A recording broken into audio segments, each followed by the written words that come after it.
Hello, everyone, and welcome to our Thursday happy hour show called Everything Under the Sun. I guess it's not really happy hour for Jay Z and Debbie because y'all are, maybe Jenna too. Like, what time is it there? 8:30. 8:30. Oh, yeah, it's 5:30 here. It's Kim, post happy hour. It's elated hour. oh. Kim, what time is it for you? Central Standard Time, so it's 7:30. Okay, interesting. Well, y'all are party animals for coming in at 8:30. Yeah. Yeah. Well, okay, so it looks like for topics today we're gonna start, let's just start with the astro topic just to be astro, you know. So Mars just went well, actually let's start with the Mars opposed Uranus because I know Debbie experienced this yesterday on the show with Ricky Williams. Debbie, are you okay from that show? How are you feeling? Fine. It was fine. It was interesting. He talked over you. That was Yes, he did. He did. But you know what? At one point, I really wanted to ask him, what do you have in Taurus? Because he was so fixated on no, it's this way, and I'm like, okay, yeah, he has Mercury in Taurus. So good yes, for you. But Uranus in Gemini is going over his sun apparently, and in Gemini, and Mars was opposing it. So he was really like on one. yeah, yeah.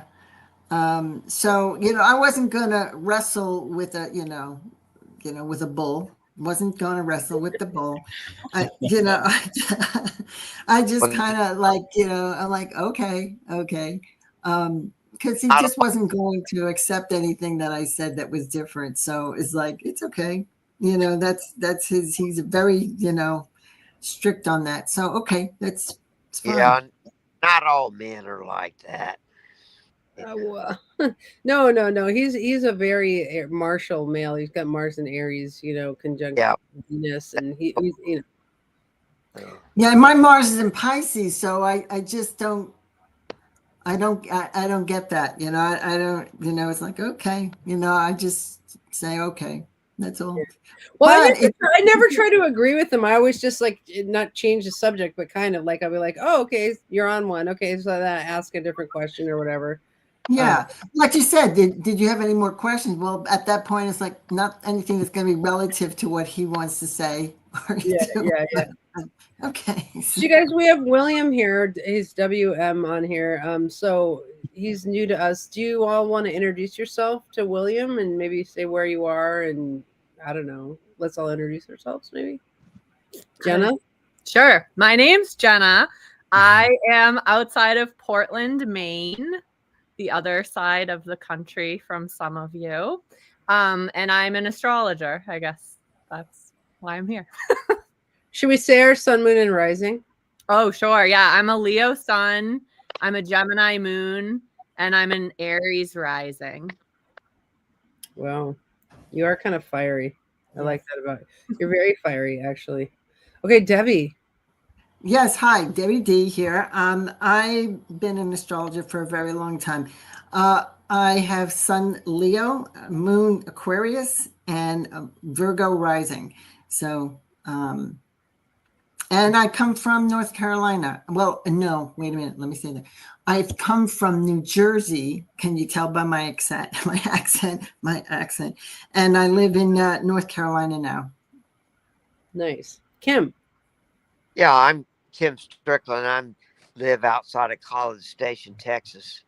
And I'm Pisces Sun, Moon Libra, and Sagittarius rising. Yeah, nice. Jay-Z. Yeah, I'm Jay-Z.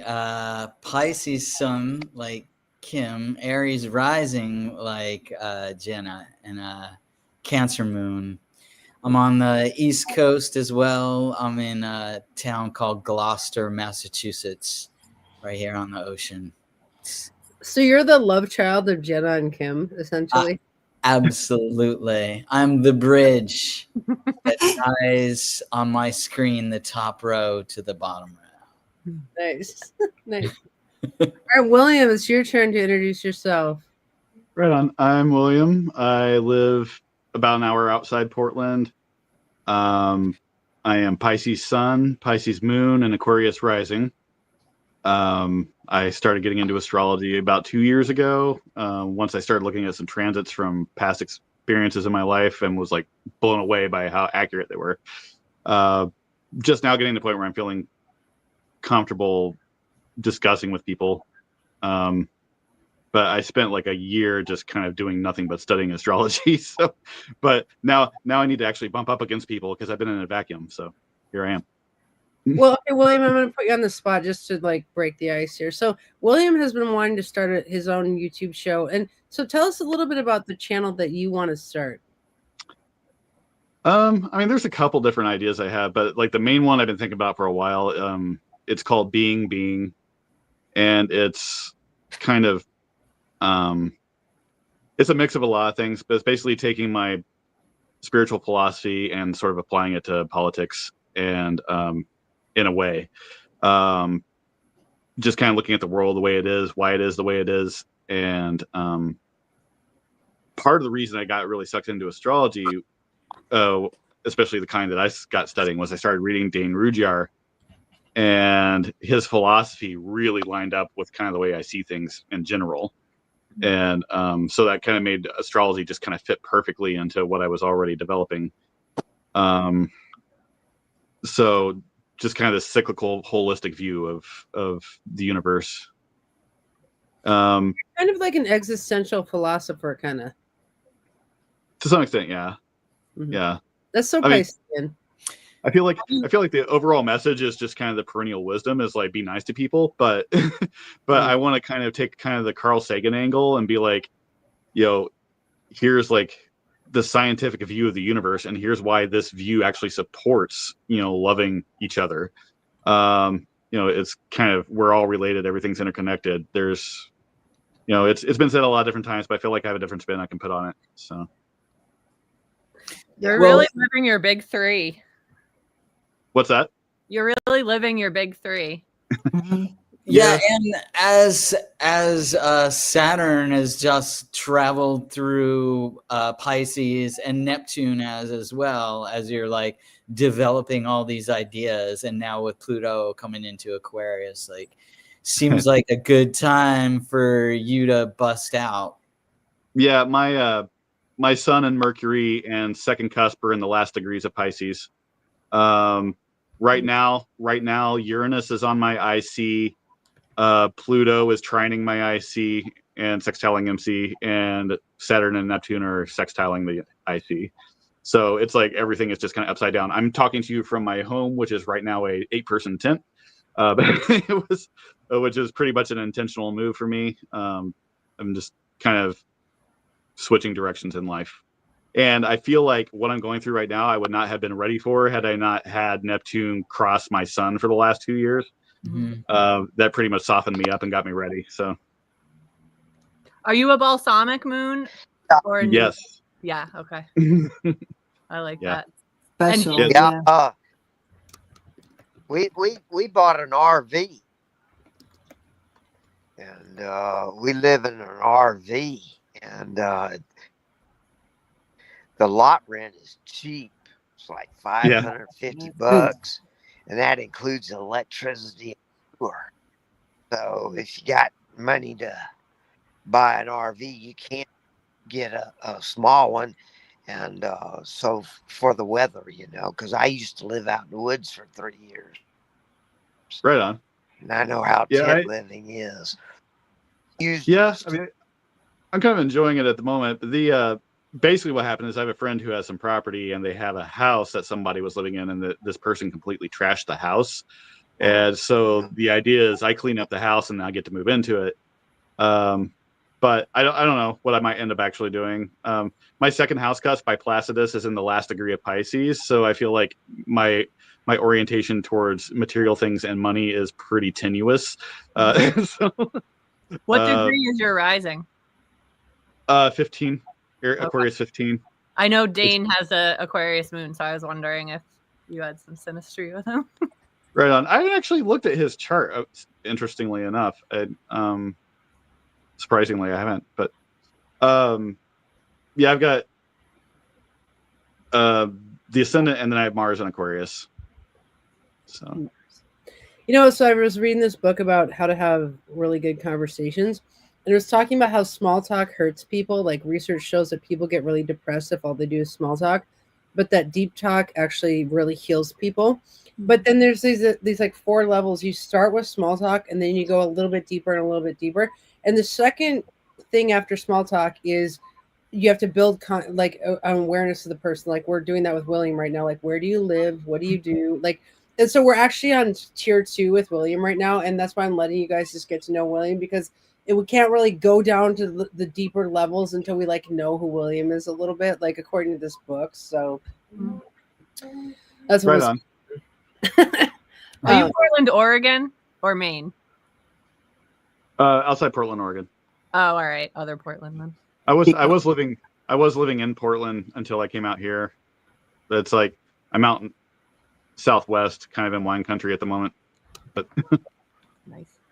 Wait, you chat with Laurel daily on text, William? Pretty much, yeah. We've kind of become buds. It's unfortunate because she doesn't like leaving the house that much. So but we do chat a lot. Yeah, that's awesome. Maybe I shouldn't say that. I don't know. No, she said it in the chat. She said William is my daily text friend. Yeah. No, but I mean as far as like the leaving the house thing. But oh yeah. But yeah, we talk a lot. Yeah, we're okay with her not leaving the house, because then she can talk to us here on chat. You know what I mean? Like she doesn't need to leave the house to come here. So that's awesome. She's my plant trading friend. Like she does stuff like she'll make a video and then I give her a plant, and she has a bunch of plants because she has a Taurus moon and a Taurus rising. So she's a double Taurus. You should see her house is full of plants. Okay. All right. Well, let's talk about some astrology. First, you guys want to have a awkward transparency moment? Yes. Look at my new veneers. Oh wow! Okay. So shiny. I have to tell you the story about these veneers and why I'm being transparent about them. Okay, so I got into a period where I got diagnosed with schizophrenia, and then I started drinking a lot of beer, and I drank 10 beers a day because they're like sit down and stop working, you're schizophrenic, and I was like, okay, I'm gonna drink beer. So but it got to the point where I wore down the enamel on my teeth. I was really bad. I was eating away my insides. I'll show you my real teeth. Hold on. This is awkward transparency moment. Okay, I love your real teeth. Can you see how brown they are? There's a ring of brown. Mm-hmm. And so I've been sober for 2.5 years now, and I got my teeth white, and I've tried all the things, and I'm just this is a reminder of when I was killing myself essentially. And so I was I'm gonna get veneers. It's like getting glasses or something like that. I'm just I'm gonna get veneers so that I can be as clean as I am inside now. Check this out. Cool. Oh my God. Veneers. Nice. Awesome. Did they come with the option of bicuspids, fang like? Oh, dude, I should get veneers with fangs. But now I can have 2 looks. I can have this is so clean and it's so Hollywood. It's fucking funny. Sorry. It's funny. Yeah. So should I be able to see? Should I be able to see people commenting or not? Because I don't at the moment. If you go over to the thing, there's private chat, and then there's comments. And if you go over to comments, it shows the comments that are coming in. Or you could thank you. I didn't know that either.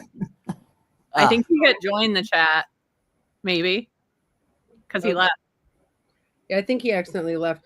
I don't know why it wouldn't let Laurel in. Laurel, you could. Okay, he's coming back. I know he has some connectivity issues or something like that. No, I was trying to hit a button to see if I could find the comments, and I hit the wrong thing. Yeah, comments upper right. Are we down to the 6-person thing again, Andy? Or is that why Laurel can't get in? I don't know. That's why we're having growing pains with StreamYard, because this is actually new of StreamYarding.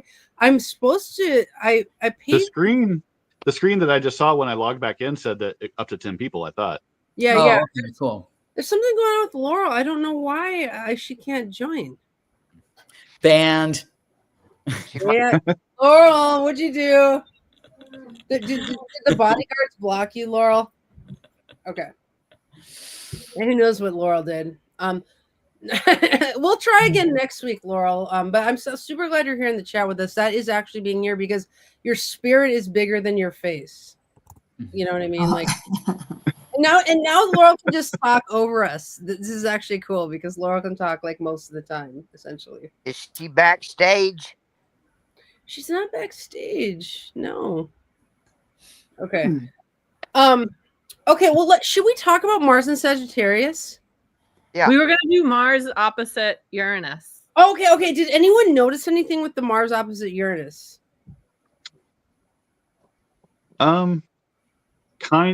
When exactly, at what degree did the opposition happen in? Was it 29? Or is it, or is it in the first degree of Sagittarius? Right. Yeah, it was Gemini to Sag. Okay, because that's right on my MCIC axis. But I did have a couple days ago. What day did it happen? I haven't looked at the map. It's been like the last 5 days kind of thing. Okay. So a couple days ago, I did have a day where I was just mad at the world. But and I couldn't explain it either. I was just like really just frustrated with people in general. And then the next morning I was fine.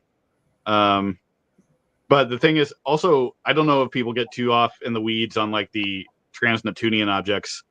But Uranus is also conjunct Sedna right now. Yeah. And they both stationed at the exact same time a few weeks back. So yeah, wow. Yeah, I mean, I would share what happened with you. It's a little too real. I can't really talk about it yet. It's not. It's like too soon. Right. Kim, I don't want to give Uranus any credit because I'm constantly do not like to drive because everybody is an idiot on the road. I mean, it's bad here in Texas. wow. That was supposed to be a joke. Wow. All right. Well, Debbie, can we talk about what you were up to, what you wrote about on the Facebook wall? Yes, I'd love to talk about it. It's so interesting that William brought up Dane Rudyard, which I love him so much. I had this amazing epiphany. I'm doing this full moon, and yeah, that Mars Mercury thing was hitting me all over the place too. Plus, this too is making T-squares to my Sun, my Pluto, and my Saturn. It's all kind of crazy. But we had this discussion the other day about the 9th house, and I never thought about this, but Andy brought this up about, because I have Taurus on my 9th house cusp, and I teach. And the way I teach is I teach the way we experience things on an earthly level, on a tangible level. And she goes, yeah, well, that's because you have Taurus on your 9th house. Never thought about that. But what's interesting is it gave me an epiphany because I started thinking about this because I never really understood what kind of astrologer I was. And I've been doing this for a long time. I always said I was a hybrid. But it came to me that I am a humanitarian astrologer. A humanistic astrologer. Humanistic astrologer. Thank you. Right. Right. Yeah. Send me an email about it. That's why I know. Humanistic astrologer. That's right. And it just, Debbie, yeah, yes? Debbie, there's a book I'm getting, but it's written by another lady about Chiron. And so Chiron, a big part of that humanitarian astrology. Well, Because I experienced that almost a while ago. That was like 17, 18 years ago when I experienced my Chiron return. Yeah. But there's something very interesting about a Chiron return too, because it also gives you your progressed sun and your solar arc directed sun a septile to your natal sun. I love that. Yeah. It is. It's magical. You're the first person I ever heard talk about it a couple of weeks ago, and I'm obsessed with septiles because I have so many in my chart. But yes, because they're magical. It's the seventh. It's the seventh harmonic, and what it is while everybody talks about the quintiles being creative, the seventh harmonic is about the inspiration for the creativity that kind of feeds that fifth harmonic where you are actually manifesting your creativity. But yes, when I looked at how I look at charts, I'm always talking about my chart, and I feel like, oh my God, I feel like I'm so self-centered. It's not. It's how I learn. It's in how I teach, by the way I learn from my own experiences and how I look at other people's charts. I talk about their charts and how they experience things on it. And even when I teach everything from like how we experience it. I always do an analogy as to how we really feel things on a tangible level. Yeah. Taurus on the ninth house for sure. That was definitely it. And Andy, she told me about that, and then it just came to me that like, oh my God, I'm a humanistic astrologer. That's what I am. I love how you say your H's. Yeah. It's like humanistic. It's like you make a silent H. That's kind of cool. Well, what's a humanistic astrologer? It means you're into humans. Oh, sorry, go ahead, Kim. It's a psychological approach. I was just saying. Right. It's psychological and basically it's humanitarian. Right. Okay, do you want to talk first? What's your greatest asset is you know how to open people up. Yes, it's basically about it's more about the natal chart and really digging deep down into the natal chart. It's not as much about like making predictions. It's about understanding who you are and how the chart really feeds you or, and challenges you. I mean, and that sounds pretty primary, but you know what? I don't care if somebody is like an astrologer and they say they want a consultation from me. I will always do the natal chart more than anything else. Yeah. And it's always, to me, it's about cycles. Right. It's about our life cycles. And so, I always look at that when charts, when we look at this, we look at the different cycles in their charts. Liz Green is a good example of that. Liz Green? Oh, yes. I love Liz Green. She was one of my first, and Howard Bordas. The psychic who told me I was going to be teaching. Yay, Laura. The psychic that told me I was going to be teaching, like I thought they were crazy. She gives me this book. It was The Gods of Change, which was written by Liz Green and Howard Bordas. And I just ate that up like cereal. I just loved it. And so, I follow them quite a bit. I love the psychological part. Well, hells yeah. I mean, I have Saturn and Scorpio in the third house. Yeah. I like the depth of that kind of stuff, you know? So I want to say, like, I guess remediation astrology, psychological astrology was almost like remediation astrology in as much as it was like trying to help people with psychological issues, right? Yeah. Well, that, and also, especially from like the Rudyard angle, it's like trying to dig up the unconscious and integrate it. And also I tend to fuse, like my big two are Rudyard and Stephen Forrest.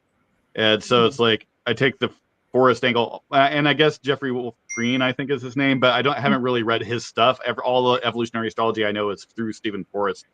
But taking the outer planets and using them as their transits as milestones through your life. What is happening with the? Sorry, I'm just trying. I don't know how to use StreamYard, so I'm just checking. I was just making sure I wasn't going crazy. It's what you said that made that happen. Yeah. No, I thought it was just we were all blinded by Andy's new veneers. Yeah. And we needed some There's surrealism. William, I was trained by Stephen Forrest too. Right on.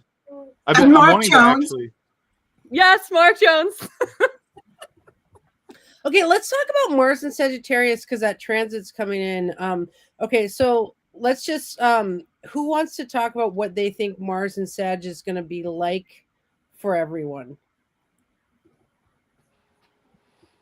I wonder if it's going to start challenging some of the this might be a heated opinion.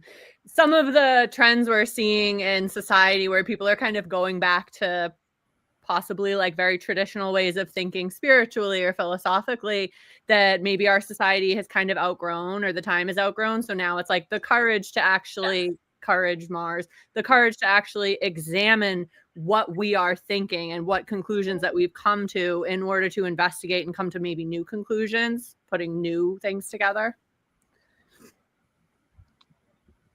Yeah, I am.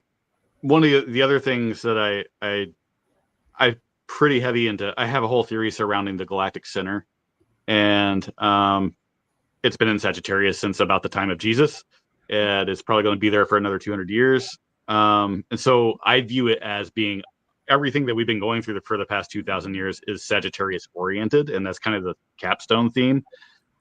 Expansion of knowledge, some in a lot of ways over expansion, and just development of these belief systems over the past couple thousand years that arose during the Scorpio period. And so I think when anything hits Sagittarius, it's working on those themes and developing them further. But Interesting. But yeah, anyway. Okay, I'll take it to well, go ahead.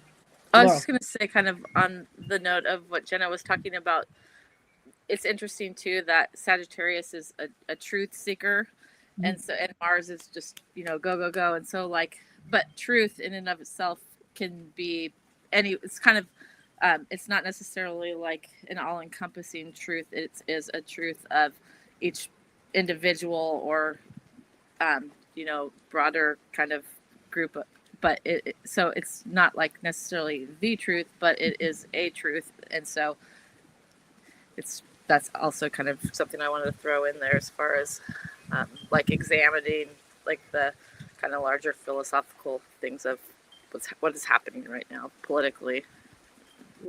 Interesting. Kim.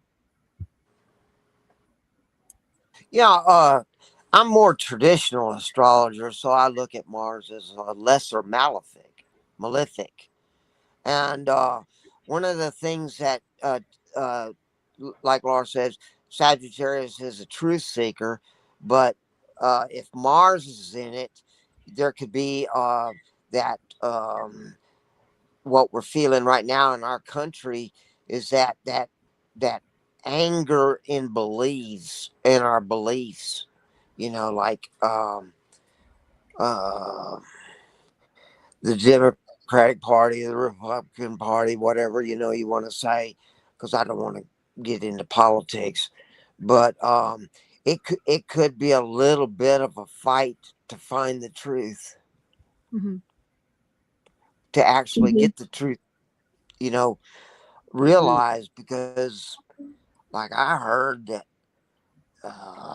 they want to make non-citizens able to vote in California. And I just don't understand.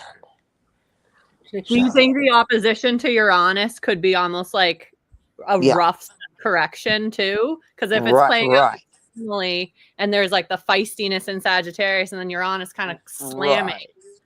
Right.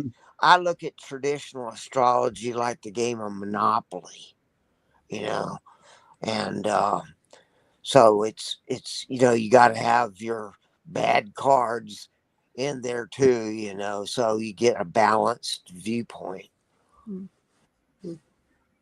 Okay, I'll take a turn. So I always, when I'm predicting things, I always look at it physically to say like, what is the body of mankind up to in a certain transit to understand like how people might be thinking. And so if we look at Mars, it's an inflammatory planet and it's going through the horse's tail, which is that bundle of nerves that goes down the legs, like that gross motor nerves that go down the legs, and also hits the whole nervous system of people. So it's like it's gonna make a more like feisty, like I gotta get up and go kind of temperament, you know, because it's like a lot of like I feel like postal workers who walk around all day have like Mars and Sagittarius. You gotta like get up and the muscles of your legs gotta walk around and like I don't know. So it's gonna be more get up and go than Mars and Scorpio, which was like sit down and fight. Like it's I don't know. So I don't know that's all I want to say. Debbie. Yeah, I'm looking at the chart of the United States, and that Mars and is going to be in the 12th house of the United States, and that Uranus is it's coming back. We're having a Uranus return, and that Uranus is at is 6 degrees. 6 degrees is it? It's 8 degrees of Gemini. It's in the 6th house. And I think this has a lot to do with them probably of our health, you know, like the what's going on with Medicare, what's going on with Medicaid, how things are going to change for that. Yeah, I think that's going to be wild. And then it's kind of like there's this secret stuff going on, particularly with it being in the United States in the 12th house, that Mars Mercury is like, there's a lot of stuff that we don't know what's going on, you know, in the back, you know, Right. Yeah, behind the scenes. Right. And as far as fire signs go, Sagittarius is really interesting to me because it's the mutable sign of the fire signs, which to me that's big fire. Yeah. Explosions. Well, it's an undoing, but also. Jay-Z, you got any thoughts? I'm still stuck on what Jenna said about truths and like that there is no one truth. So and what you're saying, Andy, too, about that's what I understand about Sagittarius Mars is the like gotta move around, gotta like join the fight, you know, and it's interesting, like but it seems like it'll be fighting for my truth. You know. Yep, I agree with that. Maybe it's the releasing any like illusion of having clarity or knowing or thinking that you know the truth and having more openness to other truth. Right. Yeah, maybe the Uranus is like the flashes, and it might be like the flashes of things coming through the cracks that will make people question their own truths or the secrecy or whatever. So yeah, maybe there will be like a lot of sudden actions there, you know? Right. Yeah, that's why I study traditional astrology. Now it's I've been doing it for the last year, so I'm still studying taking a course from Christopher Warnock on Renaissance astrology, and that's between the 1200 and 1700 era. Laura, were you gonna say something? I was just kind of thinking about what Debbie was saying about.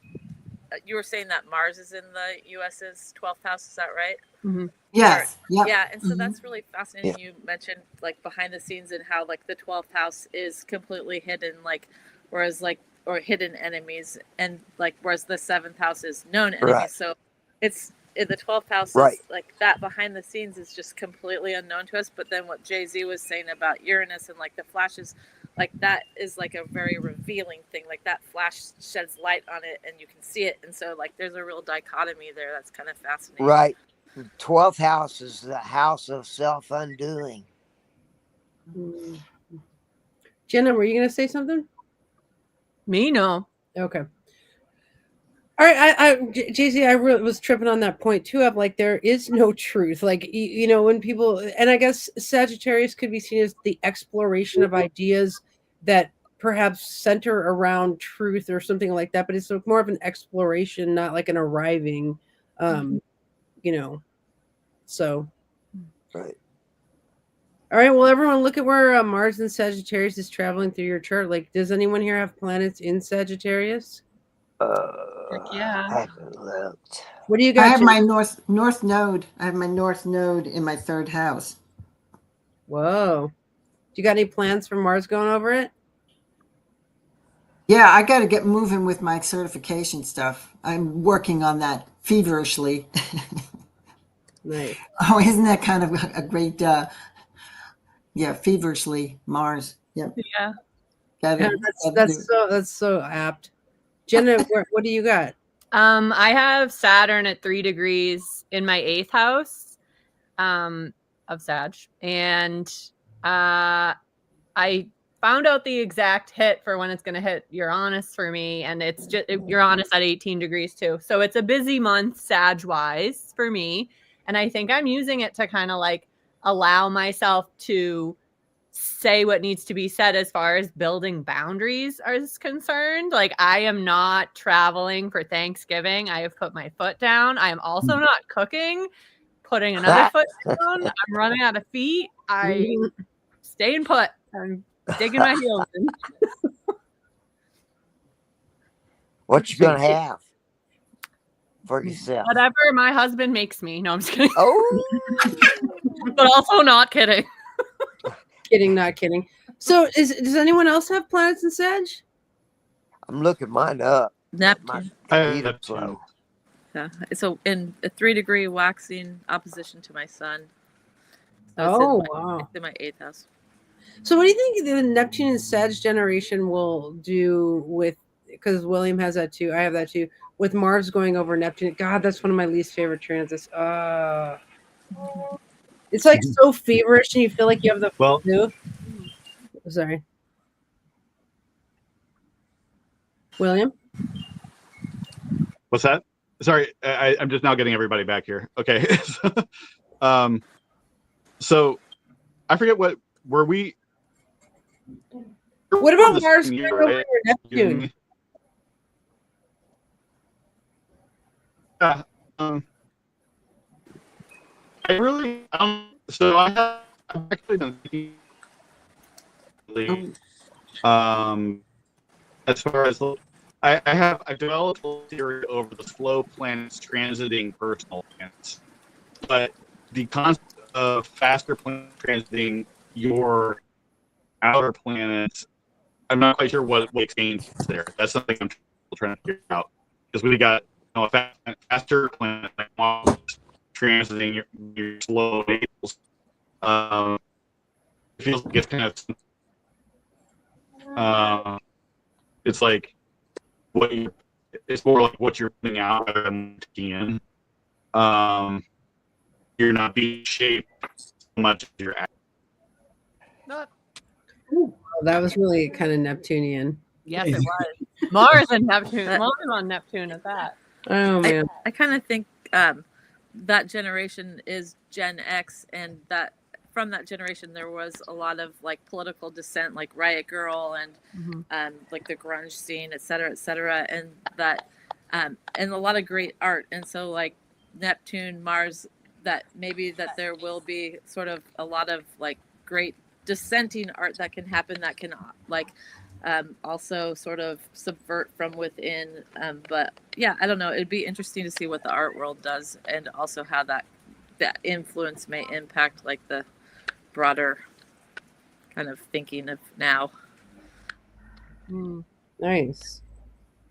All right. Anything else on Mars and Sagittarius?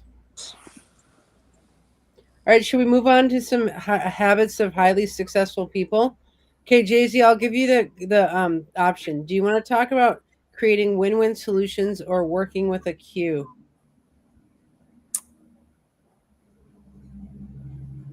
Oh, I feel like we talk about win-win situations all the time. So maybe it would be kind of cool to see what to say about a Q. Okay. So in the book Highly Habits, he talks about, the chapter is called Put First Things First, which I think is the idea that you should, there's those quadrants, like things that are urgent and important, urgent and not important, not important, not urgent, and you know, there's like this time quadrant thing. And so highly successful people are supposed to manage their time basically per a queue. So does anyone here work with a queue, or how do you guys, what do you think of a queue?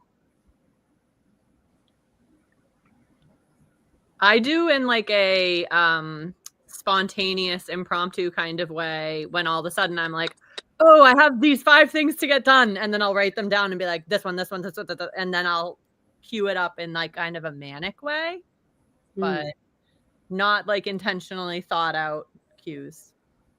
When you say queue, what do you mean? Like you have like a itinerary for your day? Is that what you're saying? Jay-Z, how would you describe the queue?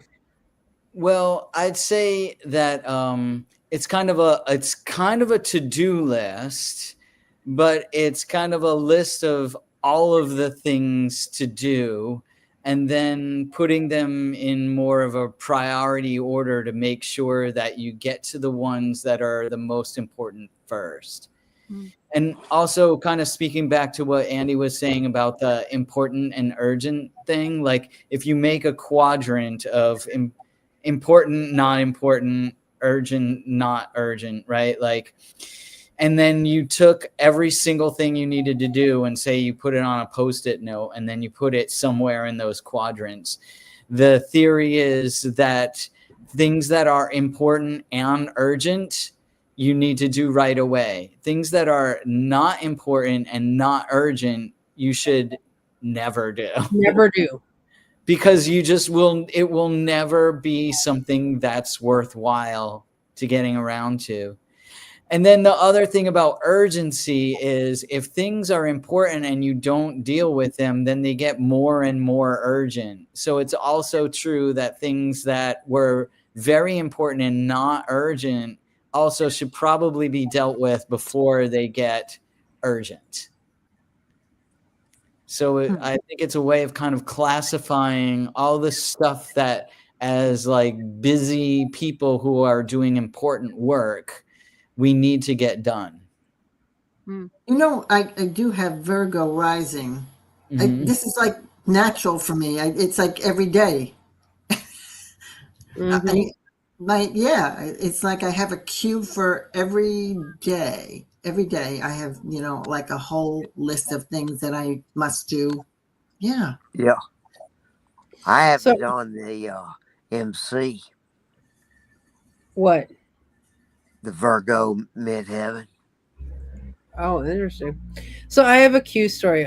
So my producer Billy Anderson is always like, I'll be like, well, we could do this. And he's like, well, I have that band and they're doing this thing. And I'm like, well, we could do this thing. And he's like, well, what if I'm producer? Or what if I'm engineering? Like, he's always has like this thing, like he didn't know what the Q was, but he could give me these like really long, like reasons why he had to like prioritize things like in a way. He's like, well, I'll be mixing the album. I won't be able to take a break because I'll be in hyper focus and I won't be. And then like, I was pretty much one day, I was like, this guy has got to learn what a Q is. So I like send him these texts all day long. So anyway, in the queue, I was going to do this. And then, oh, this thing came in. Now I'm going to do this. And I'm like, for one day, I just basically gave him my mental cue.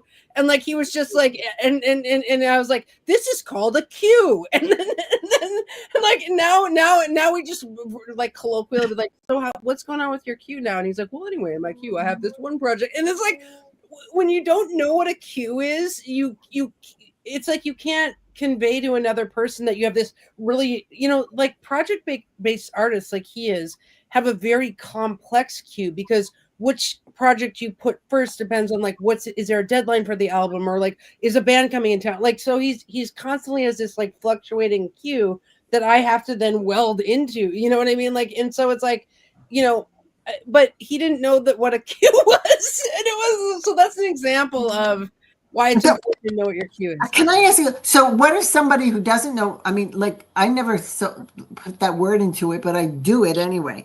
But so say somebody who doesn't follow a cue, how does that affect someone who needs to have that cue and it gets interrupted? How do you handle that? Well, can I say something about this? Because this flies right into the like people who cancel on things, or like when you have two such different styles, one person has a cue that's always being balanced, and then they come up with a plan for their day or their week or their month or whatever to be able to do the right things at the right time. If you're collaborating with other people and you're collaborating with someone who doesn't follow a similar system, and it was like, oh, I just do whatever I feel like doing if I feel like doing it, then that causes all sorts of conflict. Mhm. Mhm. Mhm. Mhm. There's even cues in households, like when my husband has the day off and I'm like, oh, you need to go to the dump with all the trash. And he already has a cue that's full of whatever. And that is me throwing my cue into his cue, and it causes issues. We have a name for that at my house. It's called a cue fuck. When like okay, so like if somebody throws something on your queue, you're like, my queue is full, like, and then but then other day your queue is empty. You're like, can you entertain me because my queue is empty? You know what I mean? But it's like, so like I had to give Shane the lecture. I was like, we need to do the queue dance, okay? Like when your queue is full, you can't yell at me because like I didn't know your queue was full. Like This is And it probably matters what transit they're in too, you know, like how upset you get on a Q injection. queue injection. Oh my god. So Jenna, do you guys use the word queue? So are you going to use the word queue now? Yes. I want to tell him immediately, because I'm an Aries rising and I lead with the first thing that's on my mind or the shiny object that catches my eye. Whereas he is a Libra rising and he's very composed and has all of his shit or stuff together. So yeah, we need cues, I guess. And we need to show each other our cues or make each other aware of them. So yeah. Kim, were you going to say something? Well, I was going to say, Jay-Z, you could write a book about this and I'll buy it. Well, I think having the language. Okay, so like Jenna, isn't there something called a honey to-do list or something?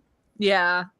Oh, I heard about that. My sister told me about this honey-do list. Mm-hmm. And I'm like, oh, I would be so offended by that. You don't like anyone messing with your queue, Jay-Z. Like you are a queue controller. Yes, I am a control queue freak. Yeah. And yeah, like somebody else coming up with what my queue should look like, no way. Yeah. Absolutely not. Yeah, no. Yeah. How would you say someone could politely or in a positive way suggest something to add to your queue? Oh, they could suggest that it be added in, and then I would tell them where I was placing it. At the end. But you can't give me a honey-do list. Like, here is the list of things that I think that you should do. Mm-hmm. Like, once an ex of mine gave me on their birthday, like, here's a list of all the things I want you to do for me today on my birthday. Oh I my was God. like, wow, this is not hot at all. Yeah, you're totally a queue controller because you're in computer programming and like you guys always work on queues. You have like a priority, like in production and development system, which I'm in production and development too. It's like we do everything on queues. Like, okay, like we'll have like, for example, we had this new artist come in, Ninja Star. You guys are going to meet him soon. He's a freaking fire twirler. Anyway, but Ninja Star tried to come in and we were full, but then we had an actor start canceling on us, so we had to take her off the queue so Ninja Star could come in, because it's like Ninja Star wants it, you know, but it's like in development and production you have to move people around the queue, because if someone's taking up queue space but they're not, you know, it's like when you have a pressing development system, things pressing, you have to move things off the queue. If I don't know, but do you get that in computer development, Jay-Z? Oh yeah, and it's like we call it agile software development, right? Is our methodology, the current methodology now in software delivery. Absolutely. It's iterative development. And like you have you have so many things to do. You could never do them all. And you have a prioritized list. And then, yeah, the whole iterative part of it is that you're constantly reevaluating the priorities and the order in it so that you're delivering the most value the quickest, getting feedback on that in this thing called the Deming cycle, where you put something out there, then you get feedback on it, and then you figure out what to do next from that. Yeah. I'll tell you this is that y'all mentioning all this, I'm really gonna go look and study this up and do it because of my Virgo midheaven. I think I'd get further down the road. Yeah, there's this other guy wrote this book called Getting Things Done, which in his philosophy was also that like you got to write down every single thing that you need to do. And they can't be like left over in your head and like, oh yeah, I remember, because then you always forget that. Right. And then also if you have everything that you need to get done written down in a list, then you can categorize it of like, well, they say like if something's going to take you 2 minutes or less, don't even put it on the list, just do it now. And then if it's, you know, enough that you have to put it on the list, sometimes you only feel like doing a certain kind of thing. Or sometimes like you're stuck in a line at a store. Well, there are only certain things that are applicable to that situation. And if you can always know like what's on your list of like, oh, here's the things I could do while I'm waiting in line at a store or at the doctor's office. But then there are some things you can do at home. There are some things you can do while you're, you know, out doing errands. So you have to have everything there so you can optimize doing the things when you have the opportunity and you feel like it, and then you get more stuff done. What do you guys think about that? I like that a lot. As long as I'm motivated, because sometimes I'll be like, oh, I have this giant thing to do, but I need to wait for the right hit, transit, whatever, to actually do it. But then it gets pushed right to the front and I'm up all night doing that. Oh, go ahead. I was just going to say funny conversation. Oh, go ahead. I was just going to say that I have no Virgo in my chart, but I do have Pluto and Uranus in my 6th house, and I have a Capricorn midheaven and a Capricorn north node and a lot of Taurus. And so like I am kind of a boss and like a natural managerial type, and also very like in tune with details from like I can see something from the beginning to end and all the steps. I'm systematic in that way, etc. But because I'm like that, people that are close to me or that live with me kind of leave it to me to be the boss and to like dole out the duties that everybody should be performing, and they do nothing and like expect me to make lists, which to me feels laborious and like another extra fucking thing on the list. And I actually really resent that. And I wish that people were more collaborative in their queues as opposed to me having to like manage the queue. But I guess that's just like the roles that I attract in my life. So it's like, because I'm kind of a lesson that I'm here to learn. When you say you don't have Virgo in your chart, do you mean you don't have any planets in it, or it's also intercepted? It's not. Leo's intercepted as far as my as far as like evolutionary astrology, but Leo is my 4th house. Traditional astrology, but it is intercepted. William, what were you gonna say? I was just gonna say this whole conversation is kind of funny to me because of the way I do these kind of things. Having Mars and Ascendant and Aquarius, I come up with these really intricate plans for doing things, and then my Pisces stellium takes over the base of squirrels. So, and plus I've got Mercury. Mercury is at a point of Thales with my Ascendant and Descendant and Saturn. So like I've got like Saturn sesquiquadrant my Mercury and Sun, and my Mercury is semi-square my Ascendant, which because I have ADHD, all my ADHD triangle. But my big struggle in my chart, and this is why mediation is with my Saturn in the 6th. I feel like that is a thorn in my side throughout my entire life, because I don't know how to deal with that with my Pisces and all that. So. Interesting. JZ, you bring up a really interesting point where I think when you really get into a queue is when you have more to do than you can actually do in a day. I mean, it's like, and so a lot of people have a lot of time on their hands and they don't have a lot to do, so they can just kind of go with what they feel. But when you have a lot pressing up on you, you have to be like managing the queue. There's points where I have to like take a break and go talk to Shane and be like, okay, I don't know how to prioritize a queue because and then we have to discuss it and then be like, okay, put that there. And like, because we don't, we're trying to get more done in some ways than we can do, That's really interesting. I learned that from you today. Hey, Andy. Yeah. That all then pertains to what you were talking before about the 7 habits of successful people. They know how to manage themselves. Yeah, this is one of the big lessons from that book that we actually learned from that book. JZ, did you know this lesson before that book? Yeah, I read the book a long time ago, so I don't really remember. Yeah. Okay. So what do you guys think about like merging cues? Is like in marriages and things like that? How do we cue, or with friends or collaborators? How do you cue merge? It won't work unless you're on the same page together. I'll tell you that.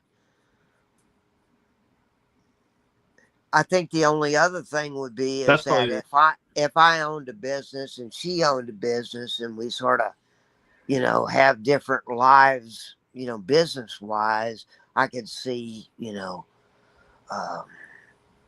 you don't. But my wife and I have to be on the same page. I had this boss who had this phrase, acceptance through involvement.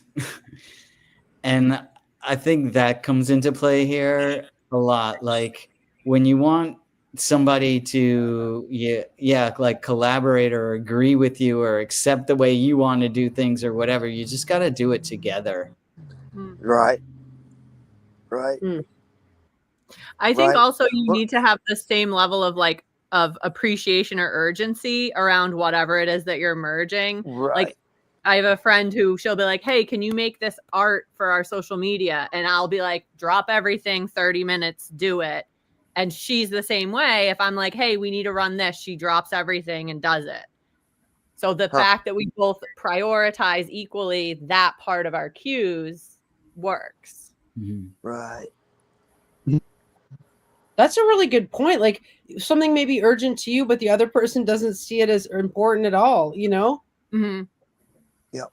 And then you can't merge cues because then it's not a zipper. It's like that or something. Yeah, my husband and I we cannot do it. He's has Parkinson's and he's really in bad shape at this point. But I pretty much am doing all the queuing, and I have to set it up for him as to what the boundaries are for my, what I need to do. Otherwise, I get a little annoyed with it, but he can't help himself. He's really in bad shape right now.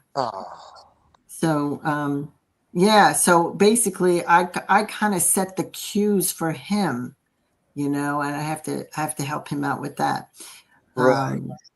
And so, but that is time consuming for me in a day, so, and for me, being a Virgo rising person, it is important. I've always wanted things in a very organized way. So it's work. It's, you just got to do what you got to do, Right. JZ, when we start talking again, I think you had someone not respecting your cue for a while. Do you remember this? Oh yeah.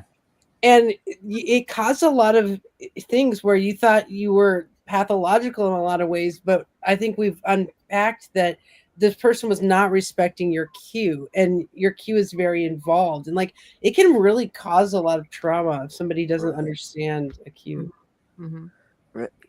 Not to Well, put there you was, on the spot. there's a big transition from me and John too, because he's like, at one point I was getting very frustrated with it, but then, I just realized he's really can't understand timing and everything. So, I give him a big hug and a kiss and whatever and say, okay, sweetie, listen, here, have a Copaiba capsule, or I give him something to just calm down. Sorry, I hope I didn't put you on the spot, Jay-Z. I just wanted to say that to you. Oh yeah, no, not at all. And yeah, I do think it is a matter of like,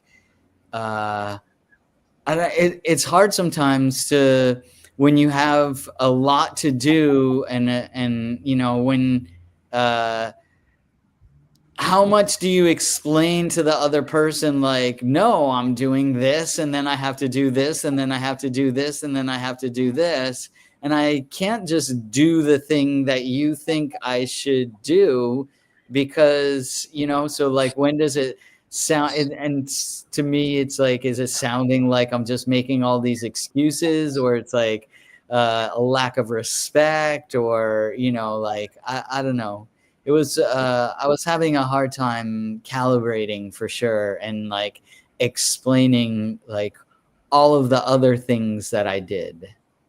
Yeah, I feel like it's really important to respect a person's cue, especially if they're a high achiever, because to mess with their cue is to mess with their efficacy. And that is actually very problematic, Right. Okay, I'm sorry I have to close the room, you guys. I know that we could go on and on, but thank you all for coming, and I hope to see you. Who wants to be invited next week? Raise your hand. I do. All right, I'll see y'all next week. Woo!